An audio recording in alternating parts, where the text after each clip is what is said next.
Olá pessoal, eu sou o Ricardo Trípoli e tenho o privilégio de ter como a nossa primeira participante desse podcast a doutora Maria Ângela, minha amiga de muitos anos, médica veterinária e zootecnista, ou seja, ela tem duas excelências como faculdade, como formação, mas põe a mão na massa, ou seja, uma pessoa que tem uma visão um tanto quanto diferente daqueles veterinários que a gente já conhece.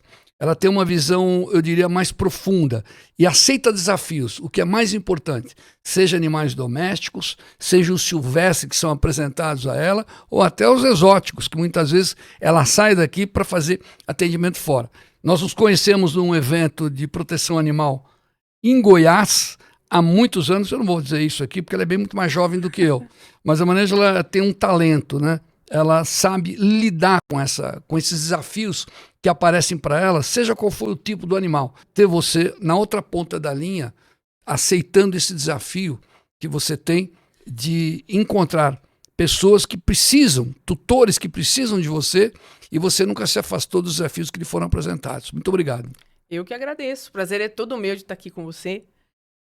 Vamos falar da área política, né? Eu sou meio a parte da área política, mas quando eu fiquei sabendo que você estava voltando, eu estou aqui para te dar meu apoio, porque precisamos de mais políticos assim, que encarem e consigam ajudar a causa animal.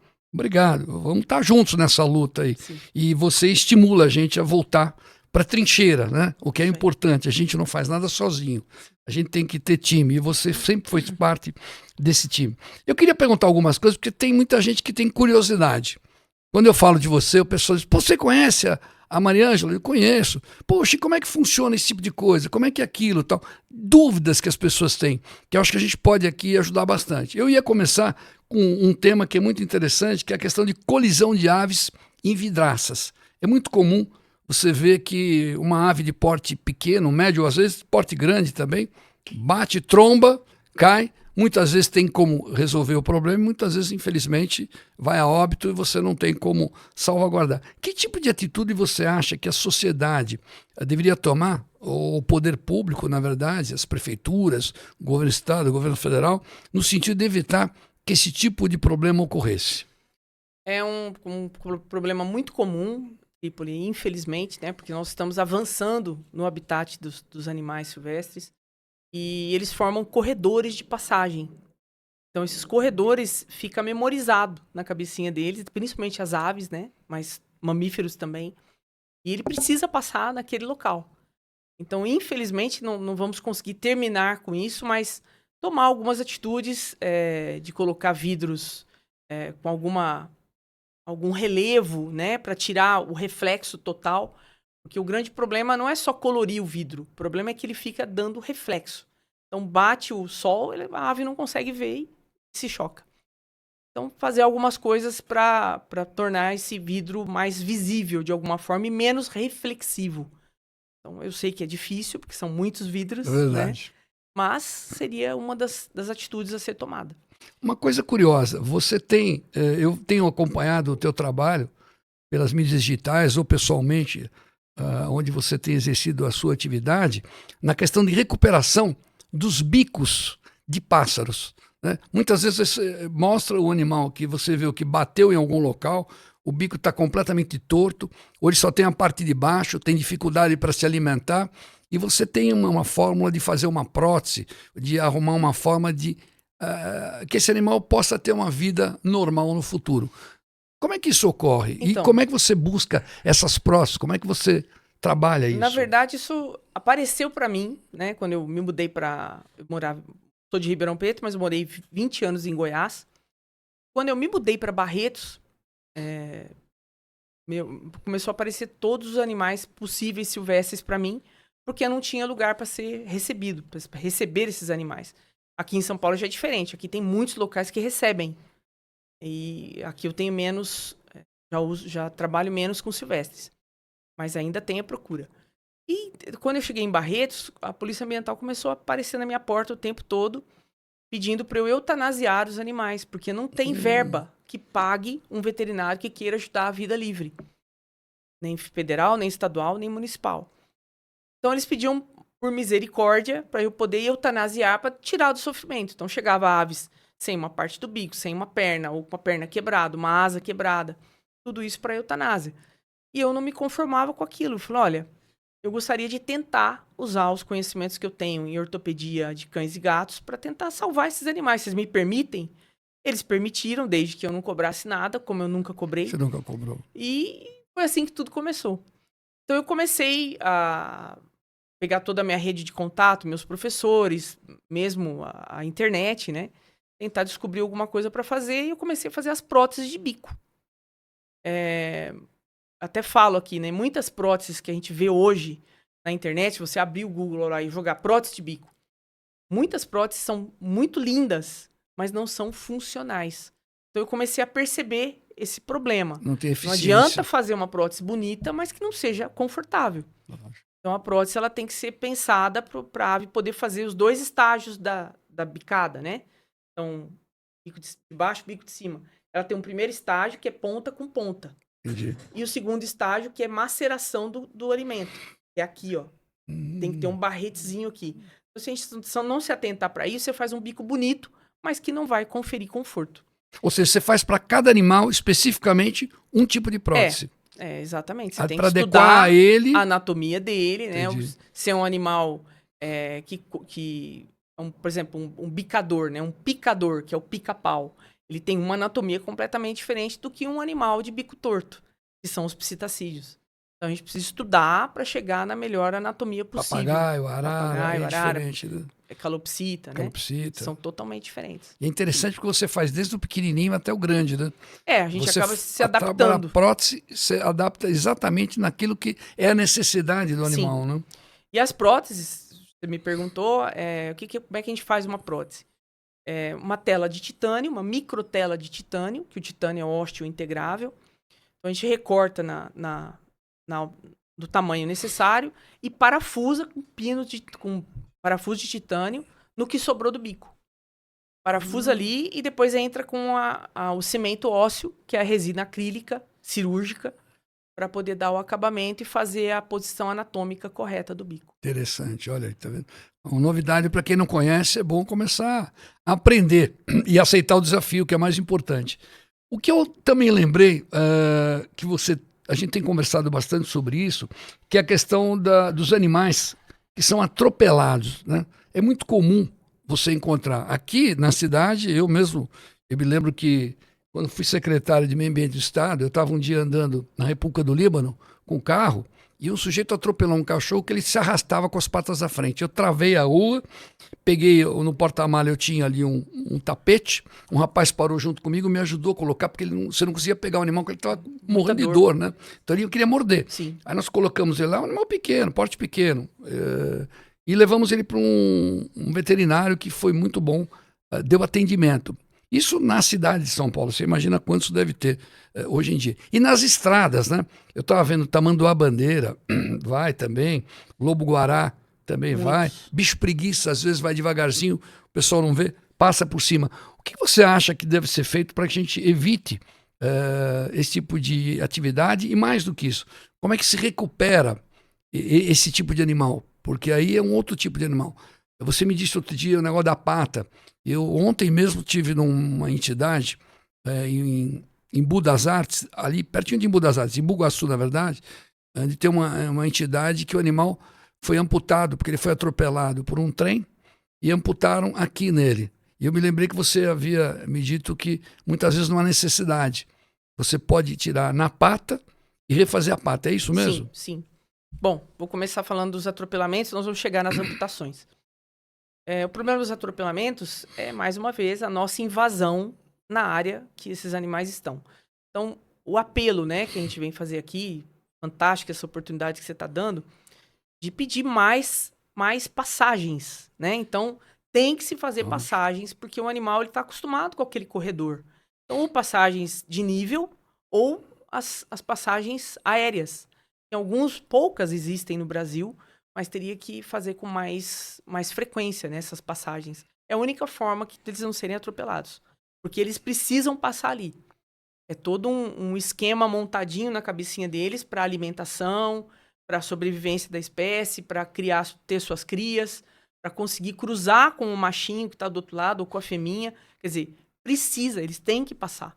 Senão eles vão começar a ficar cada vez mais faltantes na nossa vida. Tá aí uma dica para o poder público. Isso é uma política pública muito importante, né? Passagens aéreas. Até porque as estradas não existiam antigamente. Era praticamente propriedade deles, né? Exatamente. Eles estavam acostumados. Aí vem a estrada, eles vão tentar fazer esse movimento que você falou. E nas pistas duplas piorou, porque ainda tem o muro central. Entendi. Então, é aí que ele morre mesmo, porque ele vai tentar atravessar e se depara com o muro central, ele não consegue passar para lá, vai tentar voltar. Aí é atropelado. É uma pena isso. Né? Muito triste. E como é que você faz no caso das amputações? Eu sei que você tem um certo preconceito com a eutanásia, o que eu acho muito bom. Né? Sim. Eu acho que isso é algo que concorre ao seu favor e a favor de todos nós, na verdade. Quando você tem problemas, o animal perde uma parte da pata, por exemplo, o que você imagina que deva ser feito? O que eu peço só é para pensar o seguinte, eu sempre falo, eu também tive as mesmas aulas que ainda existem hoje, falando sobre amputações de membros em quadrúpedes, cães, gatos e silvestres quadrúpedes. O que acontece? Sabemos que um animal quadrúpede, se perder uma pata, ele se vira com 3 patas, ele anda perfeitamente.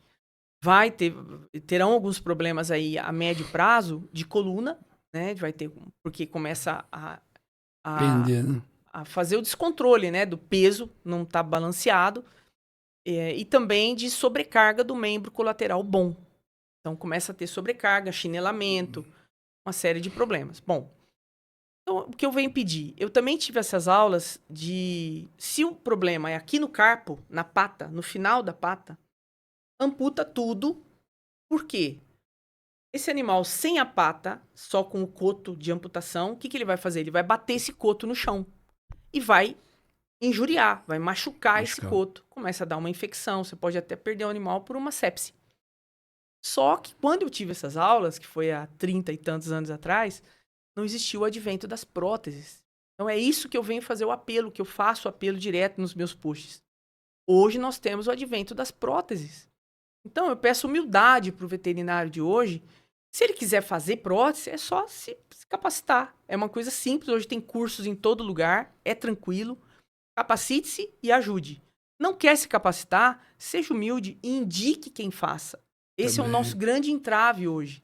Na verdade, Trípoli, hoje sofremos uma guerra de egos, né, por causa da internet. Isso é triste demais. Todas as áreas, né? Todas as áreas, mas na veterinária está muito triste isso. Então a pessoa vê lá, você tem um pouquinho mais de seguidor, ela tem raiva. Em vez dela se ligar a você, aproveitar, ela tem raiva e começa a distribuir problemas. Na área pública não é diferente também. Quando eu fiz o Código Estadual de Proteção dos Animais, as pessoas, em vez de torcerem favoravelmente, estarem juntos, né, procuram tentar desacreditar. Exatamente. E eu acho que o trabalho que você realiza é fundamental para que haja um avanço nessa linha das próteses que você falou. Deixa eu perguntar mais uma coisa para você. Eletrocução. Ou seja, é muito comum hoje a gente verificar. Eu, quando saio de casa, eu passo numa rua que tem vários fios, aquela barrigada de fios. Volta e meia eu vejo um sagui caminhando ali, andando para um lado, para o outro. Eu fico preocupado, não sei se aquele fio é de linha telefônica ou se realmente tem ali 110, 220 volts que pode... E volta e meia eles têm problema. Quando estava na Secretaria do Meio Ambiente, onde a gente tinha a Fundação Florestal, o Instituto Florestal ali na Botânica, era como um macaco prego, né, ou bugio, tá por ali, volta e meia eles pegavam um fio desencapado, subia, caía no chão. Alguns acho que tinham até condições de sobreviver, mas naquela época as pessoas não davam muita atenção para isso. Sim. Como é que você vê essa questão desses animais que são eletrocutados? Bem triste, viu? Porque não tem muito o que fazer enquanto aquela lei, né, que existe, eu sei que existe aqui em São Paulo, de enterrar os fios. Isso, né? seria o ideal. Isso seria o ideal. Isso faz parte aí de uma cidade moderna e consciente em relação aos nossos animais. E os animais eletrocutados, como é que você vê? Aqueles que você tem como salvar ainda? Porque eu sei que você vai no limite, você vai buscar tudo que você pode fazer para poder salvar. Depende da lesão, né? A maioria acaba tendo um trauma craniano, intracraniano, por causa do tombo. Não é por causa do choque. Né? O choque vai dar uma sacudida nele, pode até dar uma falha cardíaca momentânea, mas ele volta. O problema é o choque quando ele cai. Então, o que mais chegava para mim em Barretos era animais eletrocutados. Chegava bastante, atropelados e eletrocutados. E aí o problema era na queda, então você tinha que cuidar. Você tinha que cuidar desse problema cerebral, né? A maioria saía, mas depois de 20, 30 dias de internação, pra gente poder recuperar a parte neurológica, que é sempre mais lenta. Entendi. Então, o negócio é enterrar os fios. O ideal seria, então, enterramento dos fios. Eu acho que você tem e tem uma toda lei, né, a razão. aqui. Tem uma obrigatoriedade, mas que não se cumpre, né? São pouquíssimas ruas aqui na cidade de São Paulo que os fios foram enterrados, né? E hoje você não é só o problema dos nossos animais, as árvores também. Sim. Por que toda hora está caindo árvore, toda hora está tendo supressão de vegetação na área urbana da cidade? Porque, na verdade, você tem os fios. A árvore cai para cima dos fios, pronto, acaba a eletricidade naquela região e você acaba perdendo uma árvore também. Sim. Além dos nossos animais que, obviamente, transitam por ali porque vivem naquela região. Aliás, falando nisso, eu estava verificando, nós temos hoje de Mata Atlântica somente 12% e fragmentado.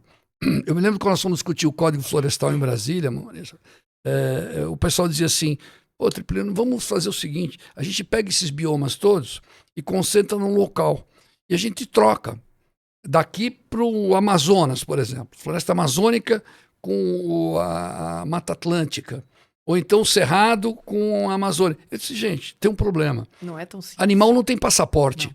Ele tem alimentação própria, daquele local onde ele vive. Ele não vai levar o alimento para lá. Não é? Outra coisa, é mais úmido, tem mais sol, não tem mais sol, tem plantas que ele se alimenta nessa região. Quer dizer, é um absurdo imaginar que se possa fazer isso no Brasil. Né? Então eu acho que a Mata Atlântica... muito. E os animais você não teria como sobreviver, porque antes da gente eles já existiam. Exato. E já estavam na natureza, nesses biomas espalhados por todo o Brasil. Como é que você vê essa questão da conservação da biodiversidade para poder, obviamente, voltar aí o tema dos animais? A única maneira, conscientização humana, que é um trabalho árduo, difícil, mas teria que começar pelas escolas, porque os pequenos conseguem convencer o pai e a mãe. Então, primeiro, pelos pequenos, pela conscientização nas escolas, principalmente primário e ginásio. Colégio também, mas o primário é fundamental. Uma criança que se convence da importância da vida animal, ela consegue convencer seu pai e sua mãe. É verdade. As torres de comunicação, você sabe que hoje nós temos muitas teles, né? Então é muito comum, eu me lembro que quando nós fizemos o Projeto Pomar aqui no Rio Pinheiros, tinha um trilho que passava por cima, que eles estavam construindo um metrô, um tipo do metrô que ia passar por cima da onde tinha o projeto ali na margem do Rio Pinheiros. Volta e meia, tinha umas corujinhas de toca, ou corujinhas um pouquinho maiores, caíam de lá. E aí todo mundo ficava sem saber o que fazer. Embora a gente tenha um órgão na Prefeitura de São Paulo que, em tese, estaria preparada para dar atendimento, mas nem sempre é aquilo que a gente sabe. Quer dizer, hoje é muito mais fácil eutanasiar do que você recuperar, né? Daria para a gente recuperar muito mais do que se recupera hoje. Com certeza. Você tem a cidade de Jundiaí, por exemplo, a população já foi invadindo a Serra do Japi, que é onde estão as onças que ficam ali naquela região, né? Uhum. E muitas vezes você perde a oportunidade de manter esse habitat natural, porque a mata já foi reduzida e os animais não têm mais para onde andar. Há um acolheramento dos animais que são apanhados por conta de maus tratos ou coisa do tipo, né? E voltam para aquela região. Se a gente pudesse manter isso, seria muito importante, porque eu cheguei a fazer um projeto audacioso na Câmara Federal, que com certeza não passou, que é o desmatamento zero por 5 anos, para que a gente fizesse uma regularização fundiária no Brasil. Ou seja, o que é mata, área de preservação permanente, o que é a área própria da União, né? O que é a área privada, o que é a área indígena, porque com isso você teria demarcação dessas áreas todas. E para a experiência também, você poderia colocar todos os institutos de pesquisa na franja da floresta amazônica que compõe 9 estados brasileiros, além dos outros países que, se quisessem aderir também, daria condições. Os animais estariam preservados, quer dizer, a gente teria essa luta que você tem hoje, que é uma luta que eu digo de poucos soldados como você que enfrentam o desafio. Né? E você, mais do que isso, você ministra aulas sobre isso. Fala um pouquinho das tuas aulas, que eu acho importante. Você é muito requisitada para aulas. Né? O que os veterinários mais solicitam de você, sob o aspecto geral? Hoje é mais sobre as próteses, né? As próteses de bico, de membros, em cães, gatos e silvestres. E agora um material novo, quer dizer, relativamente novo, já está no Brasil há algum tempo, veio através da ortopedia humana, e a gente está colocando agora na ortopedia veterinária, que são os polímeros termomoldáveis para fazer as próteses e órteses. Então é muito interessante porque é uma placa de um polímero com memória. Então você recorta o tanto que você precisa, coloca na água quente, ele fica molinho, você molda no membro, ele obedece todas as tuberosidades ósseas, então ele não machuca. E daí, 5 minutos, ele endurece. Você pode colocar um velcro e tal para poder usar. Que bom, Fantástico. Olha uma solução. Fantástico. Esse é um dos temas que mais o pessoal solicita de você. Dia 26 agora vai acontecer um curso aqui em São Paulo sobre isso. Nós vamos Você vai ministrar a palestra exatamente sobre esse tema. Vamos ensinar a trabalhar com esse material aqui em São Paulo. Muito bom. E é legal porque você leva a prática. Eu já vi os filmes que você apresenta no teu podcast. Você leva os equipamentos e demonstra na frente dos alunos como faz. Sim, né? Geralmente eu faço, quando é uma prótese de bico, eu faço uma para todo mundo ver e depois cada mesa faz a sua. A sua, isso. E eu vou passando para essa parte prática, né? Não é só pra teórica, mim, curso né? tem que ser prático. Todo mundo pergunta, por que você não faz esse curso online? Porque para mim não funciona. Eu acho que online você não vai estar pondo a mão na massa e eu não vou estar lá para corrigir os erros. Saber. Eu não aceito. Eu acho é uma tecnologia, eu aceito a modernidade, mas para eu passar esse conhecimento para mim, na minha cabeça, talvez antiga, tem que ser presencial. Perfeito. Me conta uma coisa. Vamos falar um pouquinho de cães e gatos, que é uma coisa que a gente sempre se preocupou, porque eu me lembro que quando nós começamos a lidar com a questão da proteção animal, havia um viés muito para os animais silvestres, porque eles chamam mais atenção. Mesmo os animais marinhos, né? Tartaruga, golfinho, enfim. Aí você ia para os animais que geram mais curiosidade, porque é muito difícil você encontrar, né? Aliás, eu queria interromper para lembrar uma coisa. Você viajou muito fora do Brasil e viu muita coisa, né, por aí. Como é que você está vendo a veterinária nos países que você já visitou? Que tipo de animais você encontrou? Como é que você avançaram, não avançaram? A nossa tecnologia está muito boa em termos de avanço, né? Em alguns países eu percebi avanço, em outros países atraso. Na Ásia, por exemplo, ainda está bem atrasada a veterinária em relação à nossa. Pelo menos no local que eu fui. Eu não fui em muitos locais. Sim, mas eu percebo que ainda falta muito. Mas, por exemplo, Estados Unidos já estão bem mais avançados que nós. É mesmo? Bem mais. Você fala dos domésticos ou silvestres? Domésticos. Ou todos? Domésticos. Estão bem mais avançados que nós. Nos Estados Unidos. É porque o pet lá tem uma conotação um pouco diferenciada, né? Mas pensam na eutanásia tanto quanto nós aqui. É mesmo, né? Eles são mais práticos. Então, se não dá para fazer isso, eles decidem por uma eutanásia muito mais fácil do que nós. Muito mais rápido. Muito mais rápido. Não vão salvar. É interessante porque todo presidente norte-americano, a primeira pessoa que ele apresenta, os presidentes, né? A primeira-dama, a família e tal. Em seguida é o pet, né? Sim. Todos eles têm, né? Sim. Eu me lembro desde o Kennedy, né? E todos os que vieram do Kennedy para cá, todos têm o seu pet, o seu cachorrinho de estimação, um animal de estimação que fica lá na Casa Branca, inclusive. Sim. Você viu a dimensão, como você falou. Eles dão mais atenção do que nós damos para os domésticos. E a recuperação dos domésticos, para a gente evitar... Eu lembro que quando teve aquela onda de leishmaniose e sinomose, a maioria dos veterinários, eutanasiar. Até que apareceu alguém lá em Brasília, numa frente parlamentar em defesa dos animais que eu presidia, que apresentou uma solução e foi criticado por um monte de gente. E o pessoal no fim falou, não, ele está salvando vidas. Ele encontrou uma fórmula, né? Então, há maneiras a gente encontrar ainda para salvar uma série de animais. O caso de Canoas, que a gente viu agora há pouco, né? Uma ex-secretária do meio ambiente que pedia Pix para todo mundo ajudar. Que absurdo. O pessoal colaborando na expectativa que estava salvando, isso. E ela estava matando. Então, animais sadios. Sadios, isso. Como é que você vê essa questão hoje? Um grande absurdo, né? Eu acho que a vida, eu costumo dizer isso, a vida de uma formiga é importante para a própria formiga. Então, eu amo a minha vida, eu dou valor e cada ser dá o seu valor à sua vida. Então, eu acho que vida A gente tem que ir até, esse é meu lema, né? Até o último, tudo que a gente puder fazer para preservar. E você tem uma experiência incrível na questão dos tutores também, né? Quando eles chegam levando um animalzinho lá na clínica para você, tanto os cães como os gatos, é muito comum a torcida. Eu me lembro uma vez que fui te visitar lá, você estava recebendo, além do tutor, levando presente para você, lembrança tal, pela maneira tão afetiva como você cuidou daquele animal. Isso é uma coisa que nem todo veterinário tem, porque as pessoas, eu me lembro, na época da minha juventude, os veterinários se formavam para cuidar de gado, de cavalo, lá no Jockey Club, ou gado de produção e tal. Tinha muito pouca gente, né? Aliás, não é só nisso, não. Em 99, quando eu assumi a Secretaria do Meio Ambiente, eu fui procurar a primeira coisa quantos veterinários tinham na secretaria.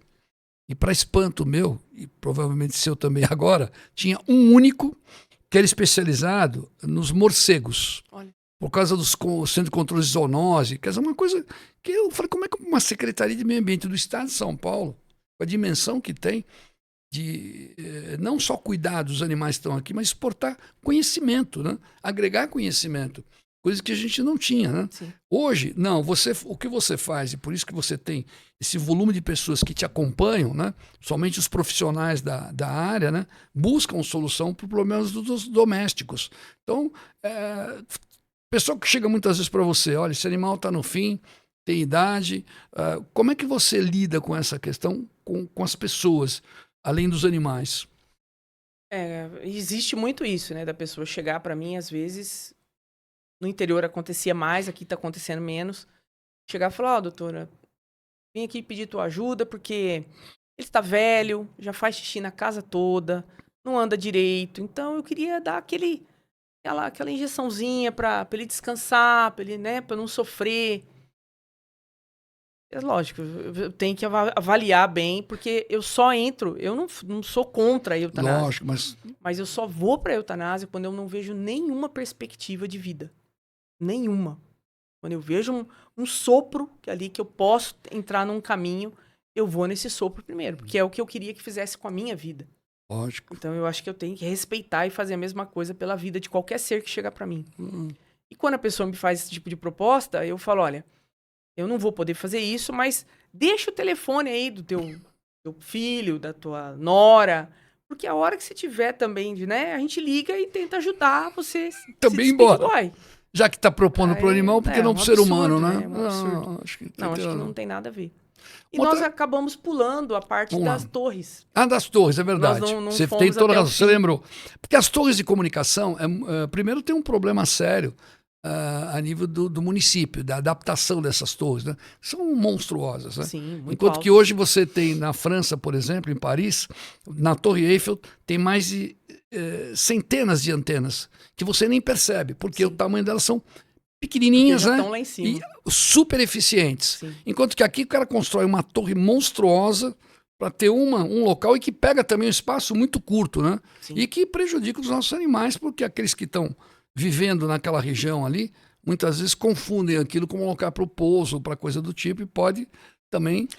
E um evento que aconteceu conosco, eu vou falar desse evento, que foi o único que eu vi, eu presenciei, porque alguém me chamou, mas isso acontece a todo momento. A gente não vê, porque a maioria das torres tem umas urbanas, mas muitas são rurais.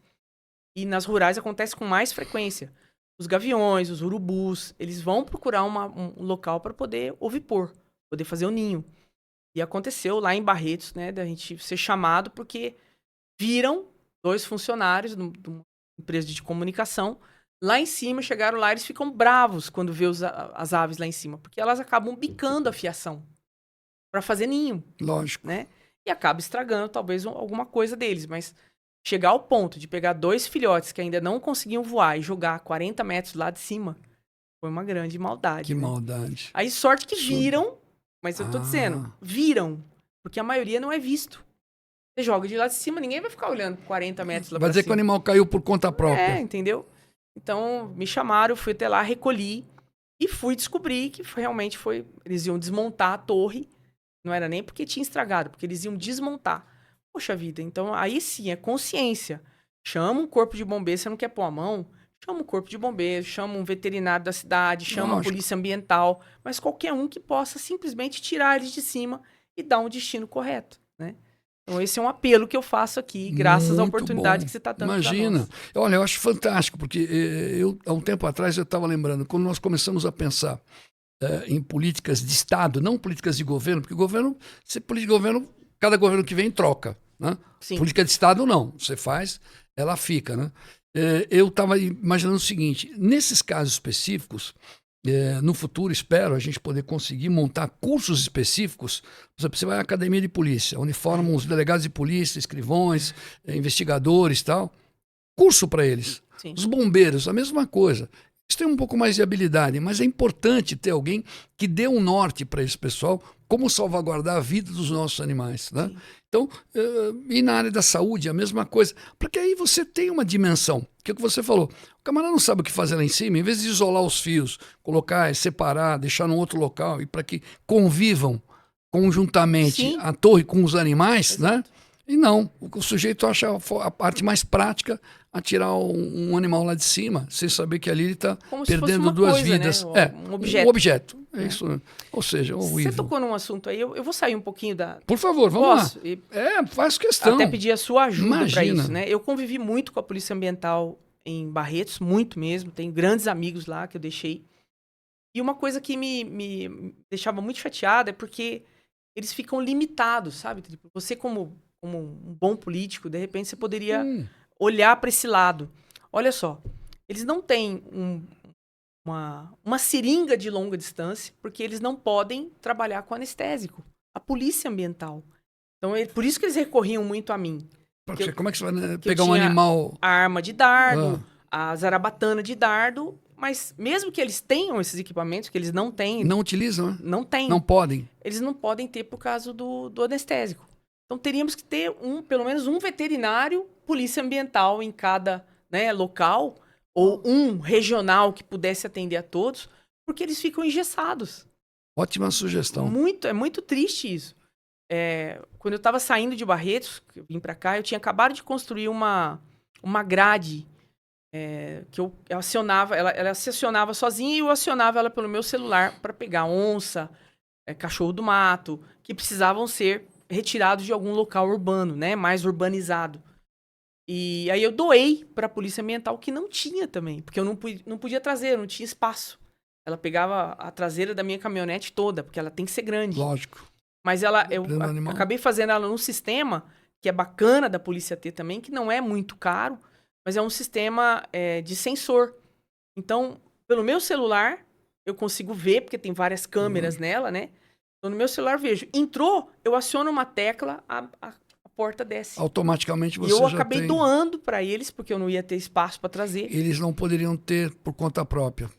Infelizmente, Como doação por causa aceitaram. do custo, né? Lógico. Mas o grande problema que eu vejo, que poderíamos fazer algo, é na Polícia Ambiental ter uma regional onde tivesse um veterinário que pudesse autorizar o uso do anestésico. Ou ir lá e fazer esse anestésico. Porque era esse meu trabalho com a Polícia Ambiental. Eles me chamavam, eu ia lá com a minha arminha de dardo, com a zarabatana, com anestésico. Isso ajudaria muito. Fantástica ideia, viu? Isso ajudaria Você muito. sabe que isso é uma questão que cabe realmente a um parlamentar, porque não só na fiscalização, mas na indução de políticas públicas, você pode acrescentar exatamente esse tipo de atividade. Quer dizer, é mudar um pouco o conceito, porque a gente tem essa coisa, sempre foi feito assim, aí continua sempre fazendo daquele jeito. Não, espera um pouquinho. Tem uma maneira de atuar, tem uma maneira de poder ajudar, né? Então, eu acho que a parte orçamentária, inclusive, quanto dinheiro se perde por aí sem necessidade? Quantos passivos ambientais que nós temos que muitas vezes vai para a supressão da vegetação e não vão para os animais? Sim. O Fundo de Interesses Difusos, por exemplo, que hoje existe no estado de São Paulo, e não é pouco, o recurso é grande, porque são multas, são penalidades que são dadas pela Justiça, que o Ministério Público, a Justiça, o governo do estado, provavelmente a sociedade civil, se cada 6 meses reúnem para saber para onde vai esse recurso. Para proteção animal não vai. Deveria ir, né? Exatamente nessa deve linha. Deve ser um valor considerável. Considerável, que você pode atender. No caso específico que você levantou aqui, a própria polícia ambiental, ela estaria com condições de poder atender. Eu acho interessantíssimo essa então, ideia o que eu como vi contribuição. nesses 14 anos de Barretos, né, que eu convivi arduamente com o pessoal da Polícia Ambiental, eles têm extrema boa vontade. Eles gostam dos animais, eles são proativos, mas ficam engessados. Porque não tem não tem instrumento para E poder por que tocar. que eu acabei fazendo essa parceria grande com a Polícia Ambiental? Porque eles já tinham procurado todos os veterinários da cidade e ninguém quer gastar. Lógico. Porque o Investir. anestésico sai do meu bolso. Né? Eles precisam de mim e do meu anestésico. Mas qual era meu pensamento? Atendia cães e gatos também, então o que eu pensava? Uma gordurinha, né, que sobraria numa consulta, numa cirurgia de cães e gatos, eu direcionava para isso. Você sempre... E isso é uma satisfação pessoal, sabe? Mas isso também envolve o seguinte: não adianta se formar pensando que vai ficar rico com medicina veterinária. Primeiro você tem que amar o que você faz. Tem vocação, né? Amando o que você faz, o dinheiro vem sozinho. Vem por consequência das suas ações de amor. É isso mesmo. Eu acho que você tem toda a razão. Eu acho que dá para fazer e tem como fazer. Não é que é uma coisa que esteja muito distante da gente. Muito pelo contrário, né? Eu acredito que tenha como a gente mudar essa concepção de como atuar, de como enfrentar esse desafio. Eu acho que Polícia Ambiental, eu convivi de perto com eles, como fui secretário de Estado, sei também da dedicação que eles têm e do apreço que eles têm pelos animais. Sim. Sofrem tanto quanto a gente, Sim. muitas vezes, porque vê que não tem solução e está ali próximo e a população acha que eles têm obrigação. Isso é uma obrigação do Estado, né? O Estado não entendeu até hoje que a questão, eu costumo dizer o seguinte, a questão da proteção dos animais, ela não é divergente. Porque o pessoal diz, cuida de idosos, cuida de crianças. Eu digo, é matéria convergente. Cuidar de idosos, cuidar de criança e cuidar dos animais. Né? Faz parte desse processo todo. E dá para a gente avançar. Uma outra coisa interessante que eu queria te ouvir um pouco, eu acho que a questão da proteção animal, ela se divide hoje em 3 etapas. Né? Você tem o pessoal que faz resgate, você tem as ONGs e você tem os formuladores de políticas públicas. Né? Se cada qual fizer o seu trabalho, e obviamente com um amparo da tua categoria, daqueles que estão os veterinários, com o padrão que você tem hoje, que é bem elevado, imagino eu, que quantos não gostariam de ter a capacidade que você tem de conhecimento. Porém, você não é que foi obrigado a fazer isso, você foi buscar solução para os problemas. Sim. Você foi fazer cursos, você foi se aventurar em resolver problemas e resolveu problemas. Você é uma ousadia que deu certo. Né? O que recado você daria para aquele que está começando hoje na veterinária? Olha, principalmente, uma coisa que eu nunca vou me esquecer e sempre tenho só coisas positivas de tê-los comigo.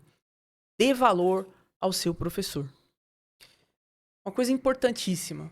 Eu me coloco no lugar dos professores, hoje que eu dou alguns cursos, eu vejo o que eles falavam na minha época de aluna, né? Aquele aluno que não está interessado, que está lá só para fazer bagunça, ele vai ser esquecido da cabeça do professor, ele vai ser deletado. Porque ele sempre foi um problema, então ele não vai ser lembrado. Então, entra na sua sala de aula e entra com um compromisso de aprender, de ouvir o que aquele mestre está te passando, porque ali tem experiência. Mas você tem que saber ouvir e saber receber isso. Então, seja sério numa sala de aula, que hoje é difícil, viu, Trípoli? Eu sei porque eu tô dando aula aí e às vezes eu tenho vontade de ir embora, porque tá complicado. Tudo que você fala, você tá ofendendo, né? Se você chamar atenção, você tá ofendendo. Hoje tá bem complicado para os professores.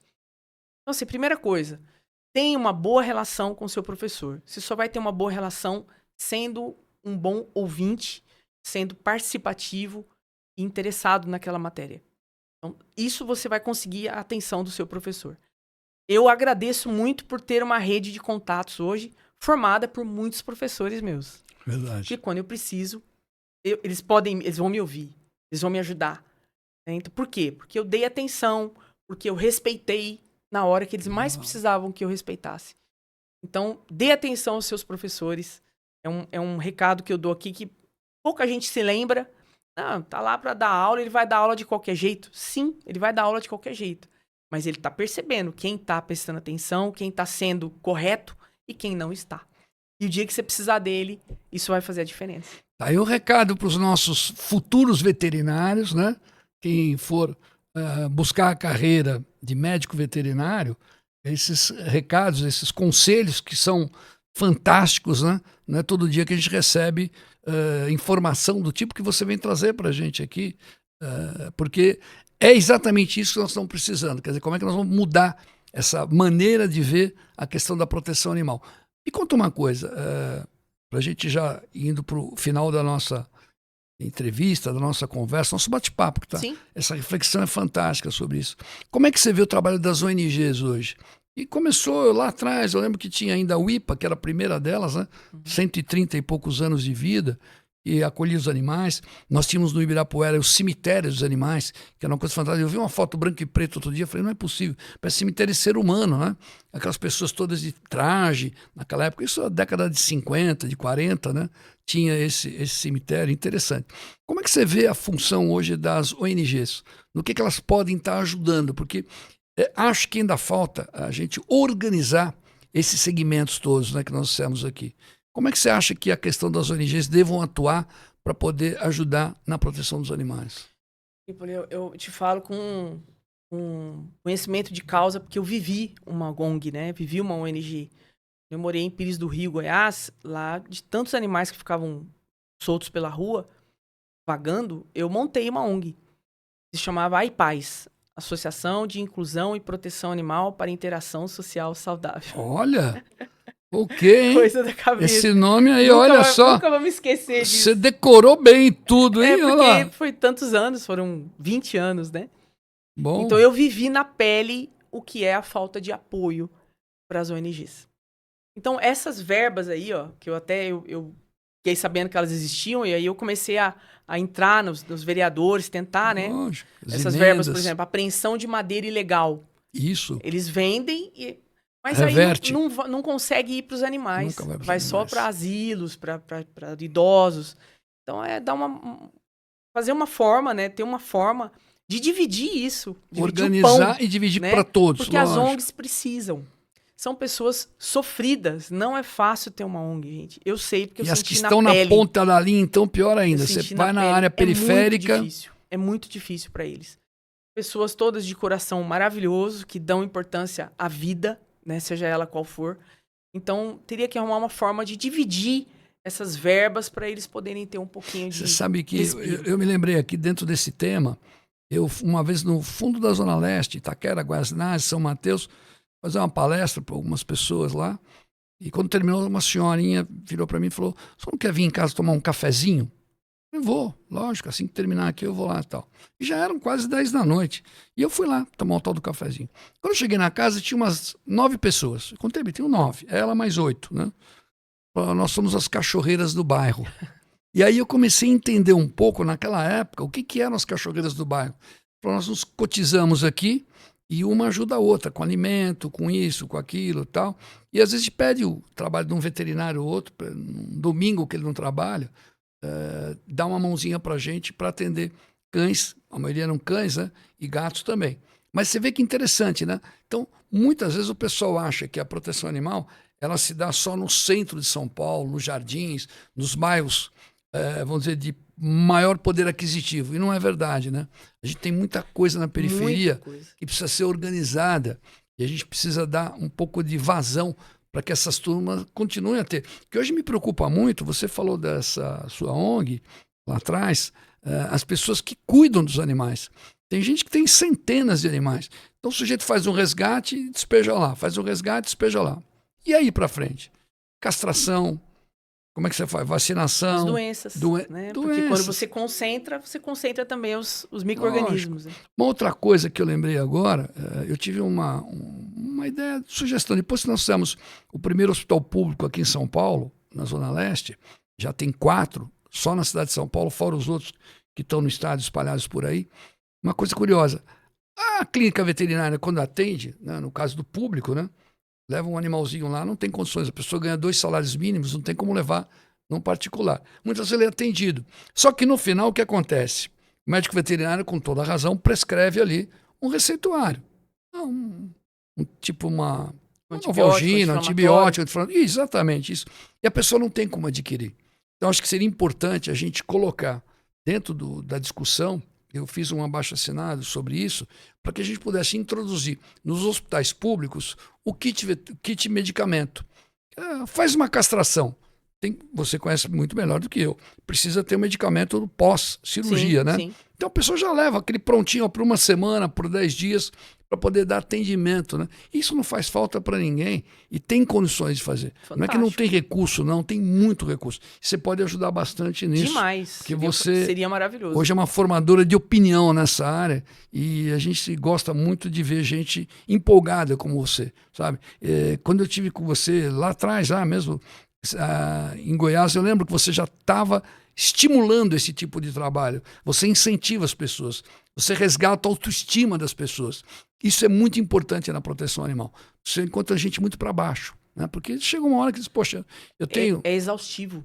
Tenho tantos cachorros aqui doentes, não tenho ração, não tenho alimento, não tenho quem ajude a cuidar, não tenho veterinário. Outro dia eu fui ajudar aí uma senhora também que tem uma entidade lá, mais de 30 anos, mesma condição.